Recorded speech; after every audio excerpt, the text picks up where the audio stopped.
How many phases of matter are there? 1, 2, 3 और 4। Phases या states small classes में 3 पढ़ाई जाती हैं, मगर सीनियर क्लासेस में पहुंचने पे 4 स्टेट्स पढ़ाई जाती हैं। सॉलिड्स, लिक्विड्स, गैसेस और गैस के पार्टिकल्स की आयोनाइज्ड फॉर्म को प्लाज्मा कहते हैं। प्लाज्मा वाली फॉर्म्स स्टार्स में और लाइटनिंग में पाई जाती है। In which of the materials particles have only vibrational motion? Solids, liquids, gases या प्लाज्मा? तो इस डायग्राम को देखें। सॉलिड के अंदर टू एंड फ्रो मोशन हो रहा है, जिसको वाइब्रेशनरी मोशन भी कहते हैं। लिक्विड के अंदर particles move around each other, जबकि गैसेस में move quickly in all directions. तो वाइब्रेशनल मोशन सॉलिड्स में हो रहा है, जिसको टू एंड फ्रो मोशन कहते हैं। एक जगह के आगे पीछे, थोड़ा थोड़ा ऊपर नीचे, आगे पीछे, right left. Which amount of water has greater density at room temperature? 100 gram, 1 kg, 1 ton या ऑल हैव सेम डेंसिटी? देखिए, डेंसिटी का फॉर्मूला होता है मास पर यूनिट वॉल्यूम। अगर 100 ग्राम ऑफ वाटर हो तो इसकी डेंसिटी होती है 1 ग्राम पर सेंटीमीटर क्यूब। चाहे वाटर ज़्यादा भी ले लिया जाए, जैसे कि 1 kg, तब भी उसकी इतनी डेंसिटी होगी, क्योंकि वाटर की कोई खसूसियत में तो हम तब्दीली नहीं लेकर आए, सिर्फ उसकी क्वांटिटी बढ़ा दी है। जब क्वांटिटी, नंबर ऑफ उसके ग्राम्स बढ़ेंगे तो अकॉर्डिंगली सेंटीमीटर क्यूब वॉल्यूम भी तो उसका बढ़ रहा होगा। इसी तरह चाहे 1 टन ऑफ वाटर ले लिया जाए, तब भी उसकी डेंसिटी यही रहेगी। All have the same density at room temperature, that is 1 ग्राम पर सेंटीमीटर क्यूब। तो हमारा आंसर ऑप्शन डी है। What is the mass of a liquid of density 50 kilogram per meter cube in a container of volume 5 metre cube? तो answers देखते ही तो पता नहीं लग सकता है, इसको सॉल्व करना होता है। डेंसिटी का फॉर्मूला है मास पर यूनिट वॉल्यूम। तो मास को निकालना है तो डेंसिटी इंटू वॉल्यूम हो जाएगा। अब इसमें वैल्यू पुट इन करें। डेंसिटी की वैल्यू 50, जबकि वॉल्यूम की वैल्यू है 5। 50 मल्टीप्लाई बाय 5, 250, और यूनिट होगी KG.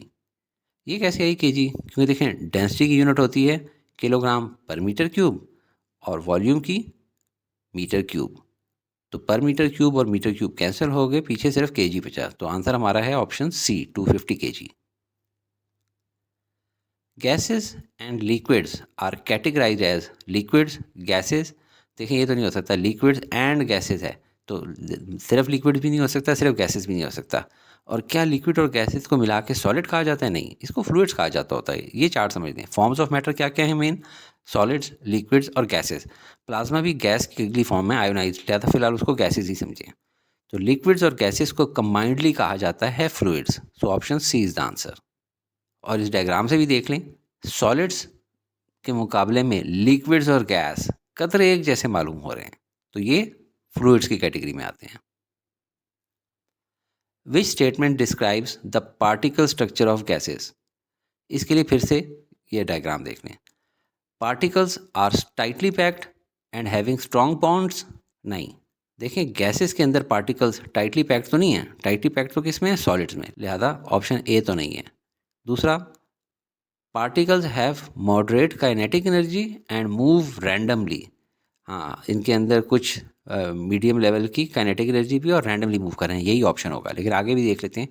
Particles are arranged in a repeating manner. Repeating manner तो सॉलिड्स के अंदर है। Particles have fixed positions and low kinetic energy, ये भी सॉलिड के अंदर है।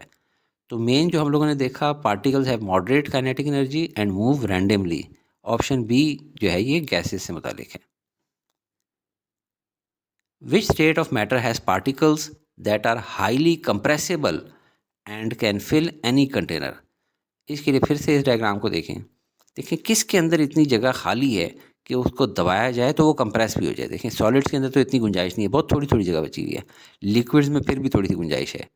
गैसेस में काफ़ी सारी गुंजाइश है। इसको अगर दबा के रखा जाए तो 4 अदर फॉर एग्जांपल पार्टिकल्स इसमें नज़र आ रहे हैं, तो ये चारों इतनी सी जगह में भी कंप्रेस होकर कंबाइन हो जाएंगे।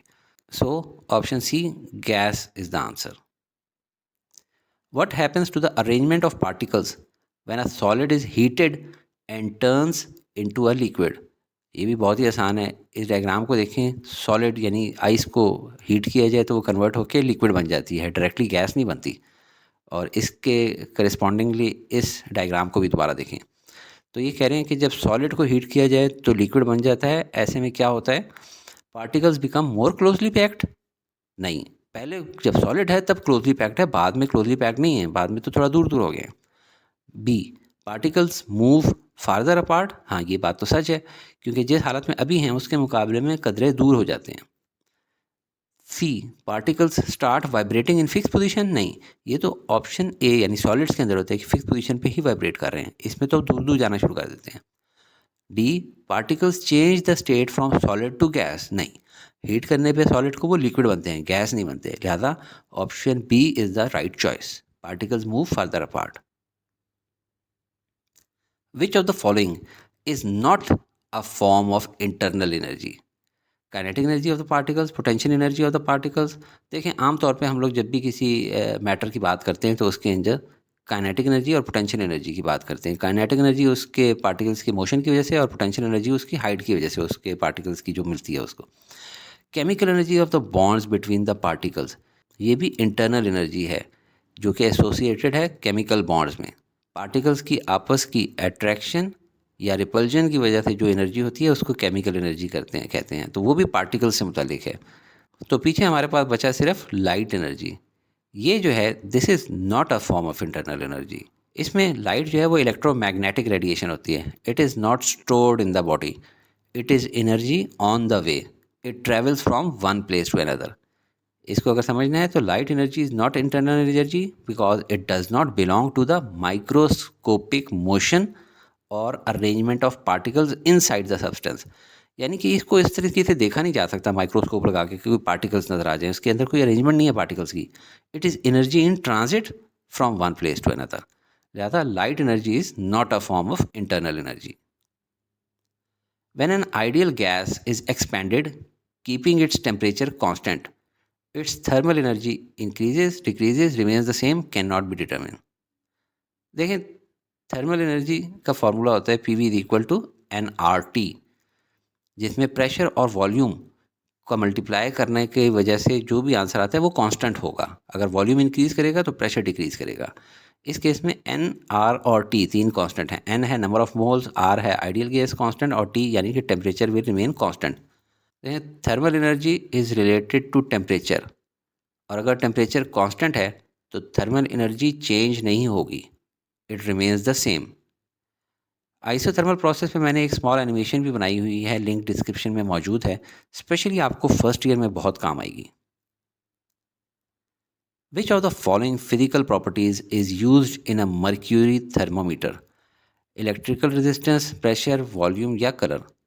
ये मर्क्यूरी थर्मोमीटर है, कलर अलबत्ता सिल्वर की जगह रेड है। हीट होने पे एक्सपैंड होती है मर्क्यूरी, कूल होने पे कॉन्ट्रैक्ट होती है।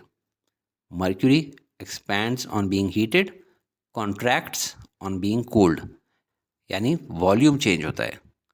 यह है मर्क्यूरी थर्मोमीटर का working principle. Which of the following can increase the sensitivity of liquid in a glass thermometer? Use a bigger bulb which contains more amount of liquids, use a longer capillary tube, use long specific it's, पता नहीं क्या कहना चाह रहे हैं, change colour on temperature. देखिए, sensitivity of thermometer जो होती है ना, वो होती है कि हाउ मच द मर्क्यूरी और liquid level rises for a small change in temperature. More rice for same temperature change, मतलब मोर सेंसिटिव थर्मोमीटर। ये एक नॉर्मल थर्मोमीटर है। अगर इसका बल्ब बड़ा कर दिया जाए तो अब सेंसिटिविटी इसकी ज़्यादा हो जाएगी। थोड़ी सी चेंज इन टेम्परेचर की वजह से राइज इन मर्क्यूरी फ़ौरन क्विकली हो जाएगा। अगर लॉन्गर कैपिलरी ट्यूब हो तो उसका ताल्लुक सेंसिटिविटी से नहीं है, क्योंकि देखें जो भी कुछ बल्ब में अमाउंट थी लिक्विड की वो तो उसने जाना तो इसी रास्ते से है, चाहे जल्दी जाए या लेट जाए। और चेंज इन कलर से भी इसका ताल्लुक नहीं है। जो चेंज इन कलर करने वाले थर्मोमीटर्स होते हैं उनकी सेंसिटिविटी ज़्यादा नहीं होती। तो using a bigger bulb which contains more amount of liquids, कुछ लोग इसको गलती से लॉन्गर कैपिलरी ट्यूब्स को भी आंसर को टिक कराते होते हैं, हालांकि ये बात ठीक नहीं है। Thermometer which is most suitable for measuring rapid changing temperature is constant volume gas temperature, resistance thermometer, liquid in glass thermometer या thermocouple। Constant volume gas thermometer में गैस का वॉल्यूम सेम रहता है, जबकि प्रेशर इंक्रीज होने पे temperature increase होता है। रेजिस्टेंस थर्मामीटर में जब करंट के फ्लो में रुकावट पैदा हो तो due to increase in temperature यानी इंक्रीज इन रेजिस्टेंस उसकी मदद से टेम्परेचर मेजर करते हैं। लिक्विड ग्लास थर्मामीटर आप सबने देख रखी है। इन तीनों को टेम्परेचर में चेंज सेंस करके रीडिंग देने में कुछ ना कुछ टाइम लग ही जाता है। लिहाजा थर्मोकपल वो थर्मोमीटर है जो कि क्विकली रिएक्ट करता है यानी सेंसिटिव होता है। ये हॉट जंक्शन और कोल्ड जंक्शन के बीच में वोल्टेज डिफरेंस मेजर करके टेम्परेचर बताता है। ये जाहिर है डिजिटल या एनालॉग वोल्टमीटर से अटैच होते हैं जिसकी वजह से फौरी चेंज भी नज़र आती है। लिहाजा thermocouple is the right choice कि ये सबसे सेंसिटिव है, रैपिड चेंजिंग टेम्परेचर क्विकली बताता है। Mercury has uniform linear expansion in liquid glass thermometers. A liquid in glass thermometer has mercury level of 2 cm at melting point of ice and a mercury level of 6 cm at boiling point of water. What is the distance between every 1 degree centigrade division on Celsius scale of thermometer? तो इसको ऐसे समझें, देखें ये एक thermometer है। जो melting point of ice होता है वो कितना होता है, मर्क्यूरी उस पर 0 डिग्री सेंटीग्रेड पे होती है। तो यहाँ पे ये कह रहे हैं कि इसकी जो रीडिंग है वो 2 सेंटीमीटर की इसकी लेवल है। अब बॉइलिंग पॉइंट ऑफ वाटर कितना होता है, 100 डिग्री सेंटीग्रेड पे होती है मर्क्यूरी उस पे, और वो ही कह रहे हैं कि ये 6 सेंटीमीटर लेवल के ऊपर है। तो total rise of mercury for 100 degree centigrade कितनी हुई, 6 सेंटीमीटर माइनस 2 सेंटीमीटर जो कि बना 4 सेंटीमीटर। तो total rise of mercury for 1 degree centigrade कितनी होगी, ये बेसिकली क्वेश्चन है। तो अगर 100 डिग्री सेंटीग्रेड से 1 डिग्री सेंटीग्रेड बनाना हो तो क्या करते हैं, 100 डिवाइडेड बाय 100। तो राइट साइड पे क्या है 4 सेंटीमीटर, इसको भी 100 से डिवाइड करेंगे। तो 4 सेंटीमीटर डिवाइडेड बाय 100 से हमारे पास वैल्यू आई 0.04 सेंटीमीटर। तो ये आंसर है कि अगर 100 डिग्री सेंटीग्रेड करस्पॉन्ड कर रहा है 4 सेंटीमीटर से, तो 100 डिवाइडेड बाय 100 यानी 1 करस्पॉन्ड करेगा 4 centimetre divided by 100 is equal to 0.04 centimetre से। Which thermometer uses voltage to measure temperature of a hot body? Thermocouple, resistance thermometer, liquid in glass thermometer या gas thermometer? ये हमने थोड़ी देर पहले देखा था न्यूमेरिकल 13 में कि थर्मोकपल वो थर्मोमीटर है जो वोल्ट मीटर यूज़ करता है टू मेजर द टेम्परेचर, अब चाहे एनालॉग वोल्ट मीटर हो या digital volt meter. So option A is the answer.